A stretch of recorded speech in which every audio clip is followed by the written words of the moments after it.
তোমাদের স্বাগত। প্রচণ্ড গরম পড়েছে, আর গরমের দিনের সবজি মানে এই ঝিঙে, পটল, আলু, ভেন্ডি এই খাও, আর হচ্ছে মাঝে মাঝে কুঁদরি খাও, আর এঁচড় খাও। কিন্তু মেন সবজি হচ্ছে ঝিঙে, পটল আর ভেন্ডি। তা ঝিঙে পোস্ত, পটল পোস্ত, ভেন্ডি পোস্ত প্রতিদিনই খাওয়া হচ্ছে, প্রায় দিন হচ্ছে। একঘেয়ে রান্না কার ভাল লাগে বলো তো? বাড়ির লোকেরও ভালো লাগে না, নিজেদেরও করতেও ভালো লাগে না। তাই ঝিঙে দিয়ে আজ আমি একটা নতুন আইটেম তোমাদের জন্য নিয়ে এসেছি।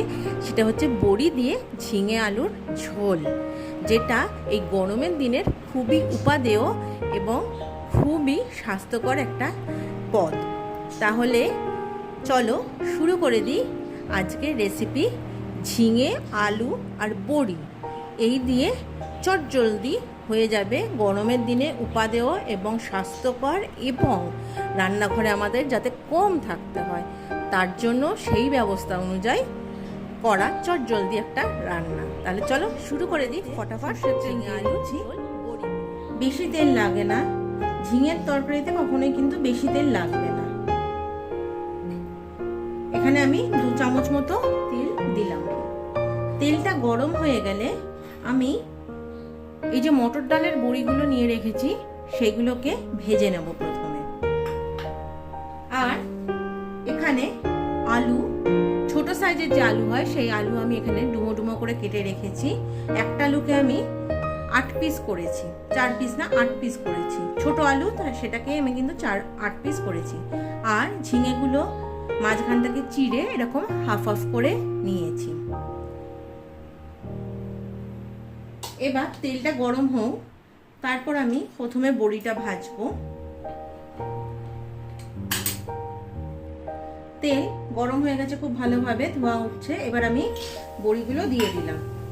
আমি এখানে মটর ডালের বড়ি নিয়েছি, তোমরা চাইলে বিউলির ডালের বড়িও নিতে পারো। বিউলির ডাল বা মটর ডাল, এই দুটো ডালের মধ্যে যে কোনো একটা বড়ি নেবে, তাহলে খেতে ভালো লাগে।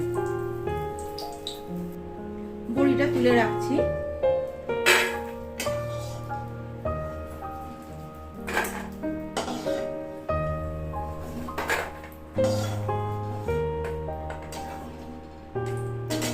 এবার এই তেলের মধ্যেই আমি একখানা তেজপাতা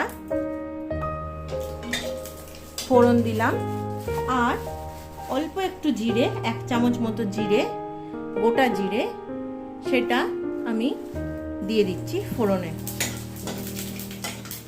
এটাই কিন্তু বিশেষ কোনো মশলা লাগে না, এটাই যথেষ্ট। একটু গুঁড়ো মশলা পরে দেব, সেটাও এমন কিছু না, জিরে গুঁড়ো দেবো আর হলুদ গুঁড়ো দেবো। গরমের দিনে এই হালকা ঝোলটা পাতলা করে খেতে কিন্তু খুব ভালোই লাগে। প্রথমে আমি আলুটা দিয়ে দিলাম। আলুটা একটু ভাজা হলে তারপর আমি ঝিঙেটা দেব। আলুটা আগে দেওয়ার কারণ তোমরা জানো, ঝিঙে দিলে কিন্তু তাড়াতাড়ি নরম হয়ে যাবে, আলু তখন ভাজা হবে না। ওই জন্য আগে আলুটা দিলাম, দিয়ে একটু ভালো নাড়াচাড়া করে নেব, তারপর ঝিঙেটা দেব। আর যেহেতু ঝিঙেটা দিলেই জল ছাড়বে, ওই জন্য কিন্তু গ্যাসটা আমি মোটামুটি হাই ফ্লেমে রেখেই, ধরো দরকার হলে একটুখানি কমালে, কিন্তু মিডিয়াম, একদম লো ফ্লেম করে দেবে না, হাই ফ্লেমে রেখেই চেষ্টা করবে এটাকে করার। আলুটা একটু ভাজা ভাজা হয়ে যাক, তারপর আমি এর মধ্যে ঝিঙেটা দিয়ে দেব। আলুটা হালকা ভাজা হয়ে গেছে। এই হালকা ভাজা অবস্থার মধ্যেই এবার আমি ঝিঙেটা দিয়ে দেব। বেশি ভাজার দরকার নেই, আলু এমনি ছোট ছোট করে কাটা, গলে যাবে। আর এটা আগে ভেজে তুলেও রাখতে পারো আলুটা, কিন্তু আমি একসঙ্গে দিয়ে দিচ্ছি একটাই কারণ, সেটা হচ্ছে ঝিঙেটা যতক্ষণ আমি নাড়াচাড়া করব, ঝিঙের যে জলটা বেরোবে তাতেই আলুটা সেদ্ধ হয়ে যাবে। তাতে কি হবে, আমাকে আর আলাদা করে কোনো জল দিতে হবে না। এবার আমি এর মধ্যে ঝিঙেটা দিয়ে দিচ্ছি। এখানে আমি ছোট ছোট 4টে ঝিঙে কেটে নিয়েছি।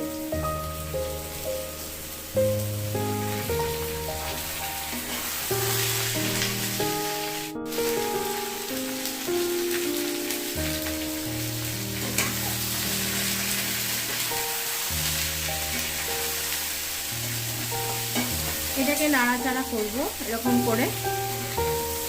দেখো আলুগুলো অলরেডি একটা লাল লাল রং ধরে গেছে। এখনই কিন্তু এর মধ্যে নুন মিষ্টি কিছু দিচ্ছি না, নুন যেই দেবো সঙ্গে সঙ্গে ঝিঙে থেকে কিন্তু আরও বেশি করে জল ছেড়ে যাবে, সেই কারণে কোনো নুন আমি এতে দিচ্ছি না এখনই।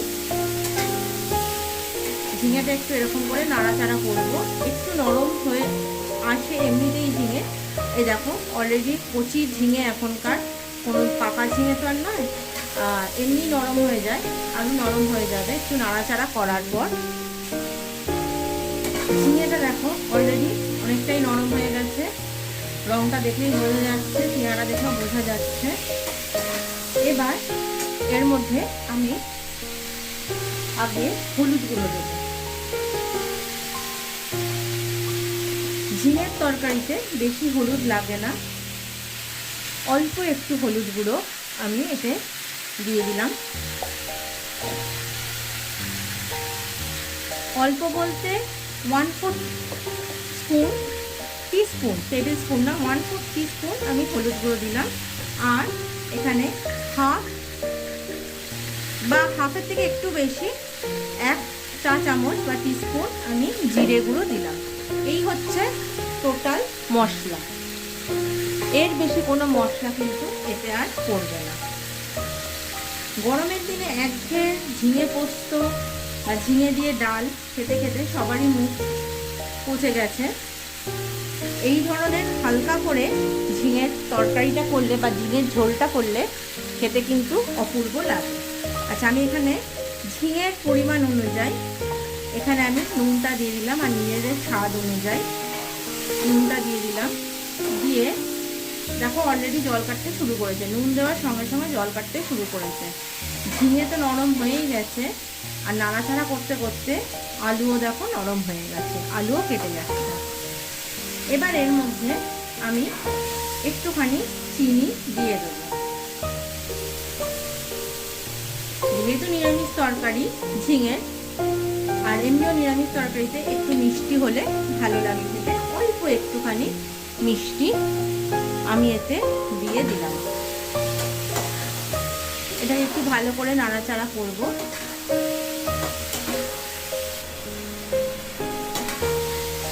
একদম সব হয়ে গেছে। এবার এর মধ্যে আমি 4টে চিড়ে রাখা কাঁচা লঙ্কা আমি দিয়ে দিচ্ছি। তোমরা জানো আমার একটু রান্নায় ঝালটা বেশিই পড়ে, কিন্তু গরমের দিনে খুব বেশি ঝাল খেতে ভালো লাগে না। তাছাড়া এই তরকারিটায় বা এই ঝোলটায় ঝাল বেশি হলে কিন্তু ঠিক মানানসই হয় না, সেই কারণে আমি কিন্তু 4টে কাঁচা লঙ্কা দিলাম। যার যেরকম দরকার সে মেখে খাবে, গোটা গোটাই দিলাম একটু চিড়ে নিয়ে, কেননা ঝালটা বেশি বেরোবে না তাতে, যার যেরকম দরকার সে মেখে খাবে। এবার এর মধ্যে আমি ভাজা বড়িটা দিয়ে দিচ্ছি। ভাজা বড়িটা আগে থেকে দিচ্ছি কেন, তাতে বড়ির যে টেস্টটা সেটা এটা একটু মিশে যাবে। জল দিয়ে তো বেশিক্ষণ এটা ফোটাতে হবে না, সেই কারণে আমি ভাজা বড়িটা এই নাড়াচাড়া করার সময় দিয়ে দিলাম। মশলাটা কিন্তু ঠিক ভাজাও হলো না, কেননা ঝিঙের মধ্যে দিয়েছি, ঝিঙেটা নাড়াচাড়া করে যখন নরম হয়ে জল কাটতে শুরু করেছে তখন যেহেতু দিয়েছি, ওই জন্য মশলাটা কিন্তু ভাজা ভাজা করা বা কষানো সেই জিনিসটা কিন্তু হয়নি, সেটা দরকারও নেই। এটা কিন্তু এইরকমই খেতে ভালো লাগে।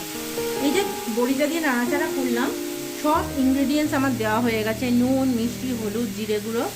এবার এর মধ্যে আমি একটু জল দিয়ে দিচ্ছি, অল্প একটু জল, যতটা পরিমাণ জল তোমরা খাবে, মানে ঝোল যতটা খাবে বা গামাখা যদি করো, যেরকম করতে চাইছো এটা যেরকম খাবে সেই রকম। যদি কেউ একটু মনে করে এটা ঝোল ঝোল করবে, আমি এক এক সময় ঝোল ঝোল করি, যখন আরেকটু জল দিই, আর যখন একটু গামাখা একটু মাখা মাখা হয় তখন এরকম অল্প জল দিই।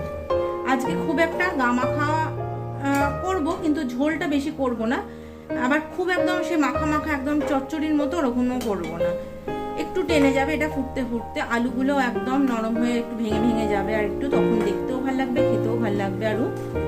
এটা এরকম অবস্থায় আমি তখন নামিয়ে দেবো। এটা এবার ফুটবে একটু, আর এই সময় একটুখানি নুন মিষ্টিটা তোমরা চেক করে নিও অবশ্যই।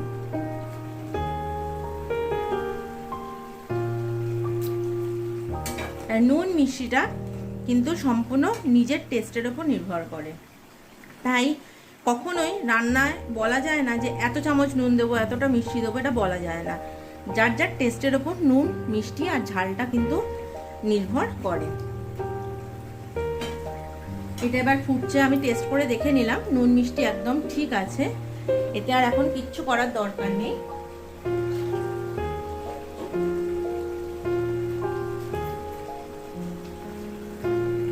এটা খুব ভালোভাবে ফুটে গেছে, বেশি আর শোকাবো না, আমি এরকম রাখবো। এরপরে কিন্তু আলুতে ঝোলটা একটু টেনে নেবে, ওই জন্য বেশি শোকাবো না। এবার যেহেতু নিরামিষ তরকারি, সেই জন্য কিন্তু গরমের দিন সেটাও মাথায় রাখতে হবে। দেখো একদম যতটা অল্প দেওয়া যায়, একদম 1/4 চামচ আমি ঘি এতে দিয়ে দিলাম। ব্যাস, এইটা দিয়ে এবার আমি এটাকে একদম ঢেলে ফেলবো কন্টেনারে। ঝোল বড়ি দিয়ে আমার সার্ভ করা হয়ে গেছে। দেখলে কত চটজলদি রান্নাটা হয়ে যায়, এবং এটা গরমের দিনের জন্য খুবই উপাদেয় এবং হালকা একটা রেসিপি। তাই আশা করব তোমাদের এটা ভালো লাগবে, আর অবশ্যই কিন্তু কমেন্টসে আমাকে জানাবে তোমাদের এটা কেমন লাগলো আর বাড়ির লোকও কী বললো। তাহলে আজকে এই পর্যন্ত, পরের দিন আর একটা গরমের রেসিপি নিয়ে